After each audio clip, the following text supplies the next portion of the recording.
ಈ ಒಂದು ಪತ್ರಿಕಾಗೋಷ್ಠಿಗೆ ಆಗಮಿಸಿದ ಎಲ್ಲ ಮಾಧ್ಯಮದ ಸ್ನೇಹಿತರನ್ನ ಸ್ವಾಗತ ಕೊಡ್ತೀನಿ. ಪತ್ರಿಕಾಗೋಷ್ಠಿಯನ್ನ ತುರ್ತಾಗಿ ನಾವು ಕರೆದಿದ್ದಕ್ಕೆ ಮೊದಲ ಕ್ಷಮೆ ಕೇಳ್ತೀವಿ. ಯಾಕಂದ್ರೆ ನಾಡದೊಂದು ರೈತ ಮೋರ್ಚಾದ ಒಂದು ಹೋರಾಟ ಇರೋದ್ರಿಂದ ಅನಿವಾರ್ಯವಾಗಿ ನಾವು ಕರೆದ ಪ್ರಸಂಗ ಬಂತು. ಈ ಒಂದು ಪತ್ರಿಕಾಗೋಷ್ಠಿಯಲ್ಲಿ ನಮ್ಮ ಸಿಪಿ ಮುಖಂಡರಾದ ಚಂದ್ರಶೇಖರ್ ಕೋಟಿ ಸರ್ ನಮ್ಮ ಪತ್ರಿಕಾಗೋಷ್ಠಿ ಸ್ವಾಗತ ಕೊಡ್ತೀನಿ. ಅದೇ ರೀತಿ ಬಾಲರಾಜ್ ಗಡ್ಡಿ ನಮ್ಮ ಭಾರತೀಯ ಜನತಾ ಪಾರ್ಟಿಯ ನಮ್ಮ ನೂತನ ರೈತ ಮೋರ್ಚಾ ಅಧ್ಯಕ್ಷರು, ಅವ್ರನ್ನೂ ಸಹ ನಾನು ಸ್ವಾಗತ ಕೊಡ್ತೀನಿ. ಅದೇ ರೀತಿ ಮಲ್ಲು ಕಲಾದಿಗೆ ವೈದ್ಯಕೀಯ ಪ್ರಕೋಷ್ಠ ರಾಜ್ಯ ಸಮಿತಿ ಸದಸ್ಯರು, ಅವ್ರನ್ನೂ ಸಹ ನಾನು ಸ್ವಾಗತ ಕೊಡ್ತೀನಿ. ಅದೇ ರೀತಿ ಭರತ್ ಕುಲಕರ್ಣಿ ಜಿಲ್ಲಾ ಸಂಚಾಲಕರು ವಾಣಿಜ್ಯ ಪ್ರಕೋಷ್ಠ, ಅವ್ರನ್ನೂ ಸಹ ನಾನು ಈ ಪತ್ರಿಕಾಗೋಷ್ಠಿ ಸ್ವಾಗತ ಕೊಡ್ತೀನಿ. ಈ ಪತ್ರಿಕಾಗೋಷ್ಠಿಯನ್ನ ಕೋಟಿಗೆ ಸರ್ ಮತ್ತು ಬಾಲರಾಜ್ ಗಡ್ಡಿ.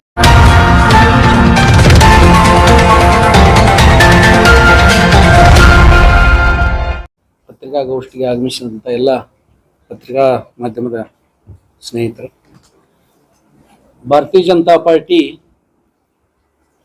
ರಾಜ್ಯ ಘಟಕದಿಂದ ಮತ್ತು ಭಾರತೀಯ ಜನತಾ ಪಾರ್ಟಿಯ ರೈತ ಮೋರ್ಚಾ ವತಿಯಿಂದ ಕಾಂಗ್ರೆಸ್ ಸರ್ಕಾರ ರೈತರ ಬಗ್ಗೆ ನಿರ್ಲಕ್ಷಿಸಿ ತೋರ್ತಕ್ಕಂಥ ರೈತ ವಿರೋಧಿ ನೀತಿಯನ್ನು ಖಂಡಿಸಿ ಈ ಕಳೆದ ತಿಂಗಳು 27, 28 2 ದಿವಸಗಳ ಕಾಲ 224 ವಿಧಾನಸಭಾ ಕ್ಷೇತ್ರಗಳಲ್ಲಿ ರೈತ ವಿರೋಧಿ ನೀತಿಯನ್ನು ಖಂಡಿಸಿ ಪ್ರತಿಭಟನೆಯನ್ನ ಮಾಡಿತು.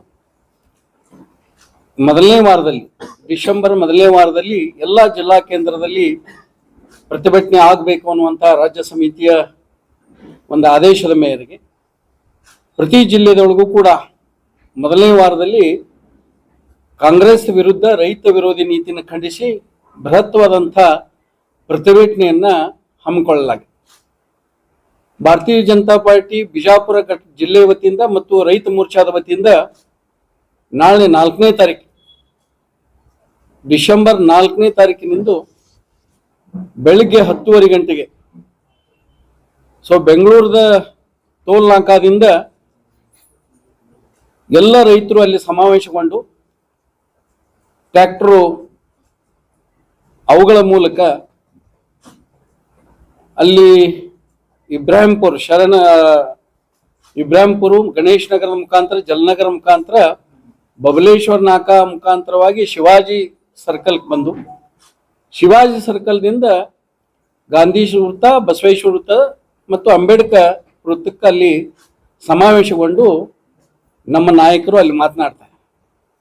ವಿಶೇಷವಾಗಿ ಈ ಪ್ರತಿಭಟನೆಯನ್ನ ಹಮ್ಮಿಕೊಂಡಿರ್ತಕ್ಕಂಥದ್ದು ಈಗ ಯಾವ ರೀತಿ ಬಿಜಾಪುರ ಜಿಲ್ಲೆಗೆ, ಇಡೀ ಉತ್ತರ ಕರ್ನಾಟಕ ಭಾಗದಲ್ಲಿ ಮಳೆ ವಿಪರೀತವಾಗಿ ಬೆಳೆ ಹಾನಿ ಪರಿಶೀಲನೆ ಆಗಬೇಕು, ಬೆಳೆ ಹಾನಿ ಸರ್ವೆ ಆಗಬೇಕು ಅಂತ ಹೇಳಿ ಸಾಕಷ್ಟು ಕೇಳಿದ್ರು ಕೂಡ ಮಾಡಿರಲಿಲ್ಲ. ಯಾವಾಗ ಭಾರತೀಯ ಜನತಾ ಪಾರ್ಟಿ ಮುಖಂಡರು ಬೆಳೆ ಹಾನಿ ಸಮೀಕ್ಷೆಗೆ ಹೋದಾಗ ಅವಾಗ ಸರ್ಕಾರ ಮಾಡ್ತು. ಅದಕ್ಕೆ ಪರಿಹಾರ ಒದಗಿಸಬೇಕಂದಾಗೂ ಕೂಡ ಪರಿಹಾರ ಒದಗಿಸಿದೆ. ಆದ್ರೆ ಎಷ್ಟು ಪರಿಹಾರ ಒದಗಿಸಬೇಕು, NDRF ಇದರ ಪ್ರಕಾರ ಅಲ್ಲಿ ಕೊಡ್ತಾ ಇದ್ದಾರೆ, ಆದ್ರೆ ರಾಜ್ಯದ ಪಾಲ ಏನು ಅನ್ನುವಂಥದ್ದನ್ನ ಮಾಡಲಿಲ್ಲ. ಅದೇ ರೀತಿಯಾಗಿ ಹಾಲಿನ ಪ್ರೋತ್ಸಾಹನ ಕೊಡಬೇಕಾಗಿತ್ತು, ಅದು ಕೊಡಿದಿಲ್ಲ. ಸುಮಾರು 600ರಿಂದ 700 ಕೋಟಿವರೆಗೆ ಹಾಲಿನ ಪ್ರೋತ್ಸಾಹನ ಬ್ಯಾಲೆನ್ಸ್ ಅದೆ. ಮತ್ತು ಭಾರತೀಯ ಜನತಾ ಪಾರ್ಟಿ ರೈತರಿಗೆ ಸಂಬಂಧಪಟ್ಟಂತ ಅನೇಕ ಆಶಾದಾಯಕವಾದಂತ ಯೋಜನೆಗಳನ್ನ ತಂದಿತ್ತು. ಕಿಸಾನ್ ಸಮ್ಮಾನ್ ಇರ್ಬೋದು, ರೈತ ವಿದ್ಯಾನಿಧಿ ಇರ್ಬೋದು, ಇದೆಲ್ಲಾನು ಕೂಡ ಕಾಂಗ್ರೆಸ್ ಸರ್ಕಾರ ಬಂದ ಬಳಿಕ ಇದನ್ನು ಬಂದ್ ಮಾಡಿದ ಬಳಿಕ ಕೂಡ ಅದು ಸರಿ ಇಲ್ಲ ಅಂತ ಹೇಳಿದ್ರೆ, ನೀವು ಸರಿಯಾದಂತ ರೈತ ಪರಿಹಾರ ಇರತಕ್ಕಂತ ಯೋಜನೆಯನ್ನ, ರೈತರಿಗೆ ಒಳ್ಳೆಯದಾಗಿರ್ತಕ್ಕಂಥ ಯೋಜನೆಗಳನ್ನು ತರಬೇಕಾಗಿತ್ತು, ತಂದಿಲ್ಲ. ನೀವೇನು 2 ವರ್ಷ ಸರ್ಕಾರ ನಡೆಸಿರಿ, ಇದೆಲ್ಲ ರೈತರ ಹೆಸರ ಮೇಲೆ ಹೇಳಿಕೆಯಿಂದ ರೈತರ ಈ ದೇಶದ ಬೆನ್ನೆಲುಬು ಅಂತ ಹೇಳಿಕೆಯಿಂದ ಅವ್ರಿಗೆ ಬೆನ್ನಿಗೆ ಚೂರಿ ಹಾಕುವಂತ ಕೆಲಸವನ್ನ ಕಾಂಗ್ರೆಸ್ ಸರ್ಕಾರ ಮಾಡ್ತಾ ಇದೆ ಅನ್ನುವಂಥದ್ದನ್ನ ನಾನು ಬಲವಾಗಿ ಅವ್ರನ್ನ ಖಂಡಿಸ್ತಾ ಇದ್ದೀನಿ. ಮತ್ತು ಯಾವುದೇ ಯೋಜನೆ, ವಿಶೇಷವಾಗಿ ನಮ್ಮ ನಡಿಗೆ, ಕಾಂಗ್ರೆಸ್ ನಡಿಗೆ, ಕೃಷ್ಣಯ್ಯ ನಡಿಗೆ ಅಂತ ಹೇಳಿರ್ತಕ್ಕಂಥ ಸುಮಾರು ಪ್ರತಿ ವರ್ಷ 10 ಲಕ್ಷ ಕೋಟಿ ಅದಕ್ಕೆ ಮೀಸಲಿಡ್ತಿರ್ತಕ್ಕಂಥದ್ದಾಗ ಹೇಳಿದಾಗೂ ಕೂಡ ಮಾತಿಗೆ ಬದ್ಧವಾಗಿ ಅವರ ಬಜೆಟ್ನಲ್ಲಿಯೂ ಕೂಡ ಆ ಕೃಷ್ಣೆಗೆ ಸಂಬಂಧಪಟ್ಟಂತ ಬಜೆಟ್ ಅನ್ನೋದ್ರಲ್ಲಿ ಮೀಸಲಿಡಲಿಲ್ಲ. ಈ ರೀತಿ ಇದನ್ನ ಭಾರತೀಯ ಜನತಾ ಪಾರ್ಟಿ ಖಂಡಿಸ್ತದ ಅಂತ ಹೇಳಿದ್ರೆ ಆದ್ರೆ ಭಾರತೀಯ ಜನತಾ ಪಾರ್ಟಿ ಸರ್ಕಾರ ಇದ್ದಾಗ, ಸನ್ಮಾನ್ಯ ಯಡಿಯೂರಪ್ಪನವ್ರ ಸರ್ಕಾರ ಇದ್ದಾಗ ಈ ಎಲ್ಲ ಈ ರೀತಿ ಪ್ರಕೃತಿ ವಿಕೋಪ ಆದಾಗ ಏನೇನ್ ಬಂದಿತ್ತು, ಇವ್ರು ಏನ್ ಕೊಟ್ಟಾರಲ್ಲ ಅದ್ರ 2 ಪಟ್ಟ 3 ಪಟ್ಟ ಕೊಡ್ತಾ ಇರ್ತಕ್ಕಂಥ ಭಾರತೀಯ ಜನತಾ ಪಾರ್ಟಿ ಮಾಡಿದೆ. ಅದರ ಸಲುವಾಗಿ ನೀವು ರೈತರಿಗೆ ಆಗಿರ್ತಕ್ಕಂಥ ದ್ರೋಹ ಮಾಡ್ತಾ ಇದ್ದೀರಿ, ರೈತರಿಗೆ ಬೆನ್ನಿಗೆ ಚೂರಿ ಹಾಕ್ತಾ ಇದ್ದೀರಿ. ಅದರ ಸಲುವಾಗಿ ಮುಂದಿನ ದಿನಮಾನಗಳಲ್ಲಿ ಇದೇ ರೀತಿಯಾಗಿ ನೀವು ಮಾಡಿದ್ರೆ ಭಾರತೀಯ ಜನತಾ ಪಾರ್ಟಿ ರೈತರನ್ನ ಕರ್ಕೊಂಡು ನಿಮ್ಮ ಸರ್ಕಾರವನ್ನ ಕಿತ್ತೊಗಿಸಲಾಕ ಪ್ರಯತ್ನ ಮಾಡ್ತದ ಅನ್ನುವಂಥ ಮಾತನ್ನ ಈ ಸಂದರ್ಭದಲ್ಲಿ ಹೇಳ್ತಾ ಇದ್ದೀನಿ. ನಾಳೆ ನಡೀತಿರ್ತಕ್ಕಂಥ ಬಿಜಾಪುರ ಜಿಲ್ಲೆಯ ರೈತ ಪರವಾದಂತಹ ಹೋರಾಟ, ಕಾಂಗ್ರೆಸ್ ನೀತಿಯನ್ನ ಖಂಡಿಸಿ ಬೃಹತ್ ಪ್ರಮಾಣದ ಹೋರಾಟವನ್ನ ಸಾವಿರಾರು ರೈತರು ಈ ಹೋರಾಟದಲ್ಲಿ ಪಾಲ್ಗೊಳ್ತಾ ಇದ್ದಾರೆ. ಭಾರತೀಯ ಜನತಾ ಪಾರ್ಟಿ ಕೇವಲ ರೈತ ಮೋರ್ಚಾದಷ್ಟೆಲ್ಲ ಅನೇಕ ರೈತರ ಪ್ರಗತಿ ಪರವಾದಕ್ಕಂತ ರೈತರ ಚಿಂತನೆ ಮಾಡ್ತಿರ್ತಕ್ಕಂಥ ರೈತ ಸಂಘಟನೆಗಳನ್ನ ಅವರಿಗೂ ಕೂಡ ವಿನಂತಿ, ನಮ್ಮ ಭಾರತೀಯ ಜನತಾ ಪಾರ್ಟಿಯ ರೈತ ಮೋರ್ಚಾ ಜಿಲ್ಲಾಧ್ಯಕ್ಷರು ಬಾಲರಾಜ್ ರೆಡ್ಡಿ ಅವರು ಸಂಪರ್ಕ ಮಾಡಿದ್ದಾರೆ. ಅವರು ಕೂಡ ಈ ಹೋರಾಟಕ್ಕೆ ಬೆಂಬಲ ಕೊಡ್ತೇವೆ ಅಂತ ಹೇಳಿದ್ದಾರೆ. ಅದರ ಸಲುವಾಗಿ ತಮ್ಮ ಮೂಲಕ ನಾನು ರೈತರಿಗೆ, ರೈತ ಅಭಿಮಾನಿಗಳಿಗೆ, ಸೊ ರೈತ ಇದ್ರೆ ನಾವೆಲ್ಲನೂ ಕೂಡ ಅನ್ನುವಂಥದ್ದನ್ನ ಈ ಒಂದು ಹೋರಾಟ ಭಾರತೀಯ ಜನತಾ ಪಾರ್ಟಿ ಮಾಡ್ತಿರ್ತಕ್ಕಂಥ ಈ ಹೋರಾಟಕ್ಕೆ, ರೈತರ ಹಿತಚಿಂತನೆ ಮಾಡ್ತಿರ್ತಕ್ಕಂಥ ಹೋರಾಟಕ್ಕೆ ತಮ್ಮ ಮುಖಾಂತರ ಎಲ್ಲ ಪತ್ರಿಕಾ ಮತ್ತು ಎಲೆಕ್ಟ್ರಾನಿಕ್ ಮಾಧ್ಯಮದ ಮುಖಾಂತರ ಒಂದು ವಿನಂತಿ ಮಾಡ್ತೇನೆ. ನಾಳೆ ನಡೀತಿರ್ತಕ್ಕಂಥ ಹೋರಾಟಕ್ಕೆ ತಾವೆಲ್ಲ ಬೆಂಬಲ ಕೊಡಬೇಕು ಅಂತೇಳಿ ಬಿಜಾಪುರ ಜಿಲ್ಲೆಯ ಎಲ್ಲ ಜನತೆಗೆ ನಾನು ವಿನಂತಿ ಮಾಡ್ಕೋತಾ ಇದ್ದೀನಿ.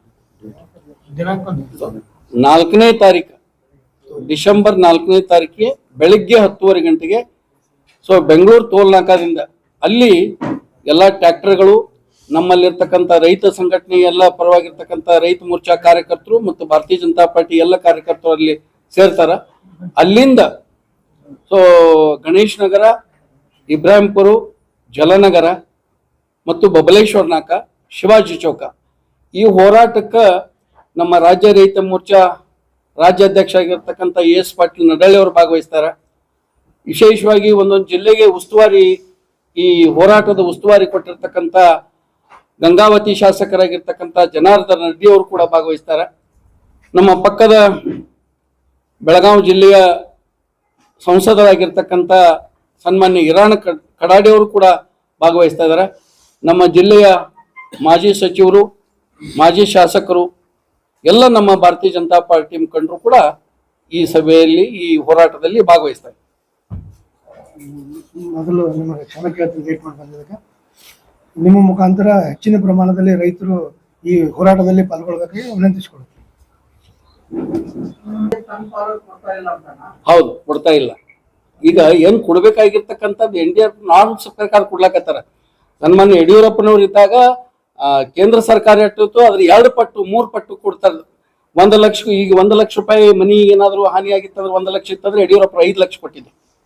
ಈ ರೀತಿ ಇರ್ತಕ್ಕಂಥದ್ದು ಅಷ್ಟೇ ಅಲ್ಲ, ಖರೀದಿ ಕೇಂದ್ರ ಪ್ರಾರಂಭ ಮಾಡಂತ ಹೇಳಿದೆ. ಕೆಲವು ಜಿಲ್ಲೆದೊಳಗೆ ಖರೀದಿ ಕೇಂದ್ರ ಪ್ರಾರಂಭ ಆಗಿದೆ. ಆದ್ರೆ ಖರೀದಿ ಕೇಂದ್ರ ಅದಕ್ಕೆ ರೆಸ್ಟ್ರಿಕ್ಷನ್ ಮಾಡ್ಯಾರ. ಕೇವಲ 1 ರೈತರಿಂದ 5 ಕ್ವಿಂಟಲ್ ಮಾತ್ರ ಖರೀದಿ ಕೇಂದ್ರ.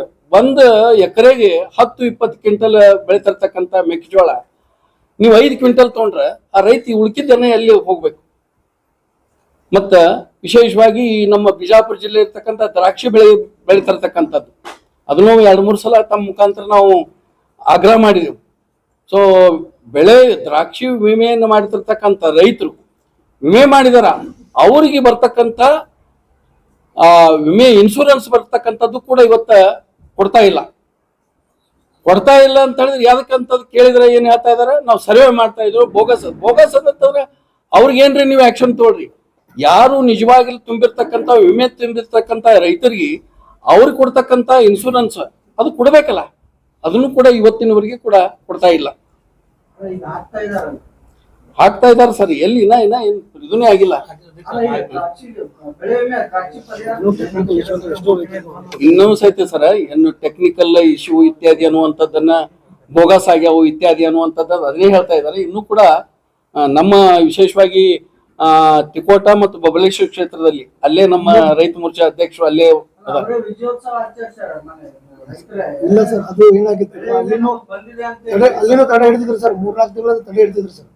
ಹಿಡಿದು ಇವಾಗ ಏನ್ ಮಾಡ್ಯಾರ ಸರ್, ಅಲ್ಲಿನೂ ನಾವು ಎಷ್ಟೋ ಕಾರ್ಯಕರ್ತರಿಗೆ ಅದ್ರಾಗ ಪಕ್ಷನ ಮಾಡಿ ಪಕ್ಷದ ಕಾರ್ಯಕರ್ತರಿಗೆ ಅಷ್ಟೇ ಇದು ಮಾಡ್ಯಾರ ಸರ್. ಇದು ಟೆಕ್ನಿಕಲ್ ಇಶ್ಯೂ ಹೇಳ್ಯಾರ, ಬರೀ ಎಲ್ಲರಿಗೂ ಟೆಕ್ನಿಕಲ್ ಇಶ್ಯೂ ಸರ್. ಬರೇ ಬರ್ತದಂದ್ರಿ ಇನ್ನೂ ಯಾರಿಗೂ ಬಂದಿಲ್ಲ. ಅದು ಕೊಡ್ತೇವಿ ಡೇಟಿಗೆ ಅಂತ ಬಂದಿಲ್ಲ. ಸ್ವಲ್ಪ ಜನಕ್ಕೆ ಬಂದಿದೆ ಸರ್, ಬಂದಿದೆ, ಅದು ನೀವು ಹೇಳಿ ಸರ್, ಬಂದಿದೆ, ಸ್ವಲ್ಪ ಜನಕ್ಕೆ ಬಂದಿದೆ ಸರ್. 90% ತುಂಬಿದವರು ಯಾರಿಗೂ ಬಂದಿಲ್ಲ ಸರ್. ಮತ್ತು ಈ ಕಾಂಗ್ರೆಸ್ ಸರ್ಕಾರದಲ್ಲಿ ರಸಗೊಬ್ಬರ ಕಳಪೆ ರಸಗೊಬ್ಬರ ಬರ್ತಾ ಇದ್ದೇವೆ ಅನ್ನುವಂಥದ್ದನ್ನ ಸಾಕಷ್ಟು ಅಪಾದನೆ ರೈತರ ಮುಖಂಡರು ಮಾಡಿದ್ರು. ಯಾವ ಕಳಪೆ ಗೊಬ್ಬರ ಕೊಡ್ಲಕತ್ತಾರ ಇತ್ಯಾದಿ ಅನ್ನುವಂಥದ್ದು ಕಂಪನಿ ಬ್ಯಾನ್ರೇ ಮಾಡ್ಬೇಕಲ್ಲ. ರಾಜಾರೋಷವಾಗಿ ಅಂಗಡಿ ಒಳಗೆ ಇಟ್ಟಕ್ಸಿಂದ ಅವರು ಅಲ್ಲಿ 200 ರೂಪಾಯಿ ಇತ್ತಂದ್ರೆ 500 600 ರೂಪಾಯಿ ಮಾರ್ತಿರ್ತಕ್ಕಂಥದ್ದು ಕಳಪೆ ಗೊಬ್ಬರ ಮಾರ್ಕಿಸಿಂದ ಇವತ್ತು ರೈತ ಬೆಳೆದಂತ ಪೂರಾ ಹಾನಿ ಆಗ್ತಾ ಇರ್ತಕ್ಕಂಥದ್ದು. ವಿಶೇಷವಾಗಿ ಕಳಪೆ ಗೊಬ್ಬರ ಅಂತ ಗೊತ್ತಿದ್ದಾಗ ಆ ಕಂಪನಿಯನ್ನ ಹಾಗೆ ಬಿಟ್ಟಿರ್ತಕ್ಕಂಥದ್ದು ಇದು ನಮ್ಮ ರೈತರ ದೌರ್ಭಾಗ್ಯ. ಸೊ 4 ಕಂಪನಿಗಳ ಅಂತೇಕ್ಷಂದ ನಾನು ಅದನ್ನ ಹೇಳ್ತೀನಿ ನಿಮಗೆ. 4 ಕಂಪನಿ ಹೆಸರುಗಳು ನಾ ತೊಗೊಂಡು ಬಂದಿಲ್ಲ. 4 ಕಂಪನಿ ರಸಗೊಬ್ಬರ ಅಂತೇಳಿ ಐಡೆಂಟಿಫಿಕೇಶನ್ ಆದಾಗೂ ಕೂಡ ಅದನ್ನು ಬ್ಯಾನ್ ಮಾಡಿಲ್ಲ.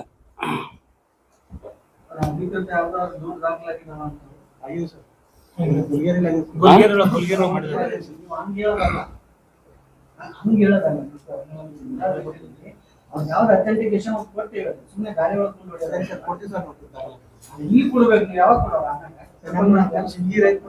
ಹೋಗಿ ಅಂಗಡಿ ಸೀಸ್ ಮಾಡಿಸಿ ಅಂಗಡಿಗೆ ಇರ್ತಕ್ಕಂಥ ದೂರ ದಾಖಲಾಗಿದ್ದು ಯಾವ್ದಾದ್ರು ಕೊಡಿ ಹಿಂಗೆ ಹೇಳಿದ್ರೆ ನಾವು ಹೆಂಗ್ ಬರೆಯೋದು? ಅಲ್ಲ, ನಮ್ಮ ಪ್ರತಿನಿಧಿದ್ದಾರೆ ಅಂತ ಹೇಳ್ತೀರಾ?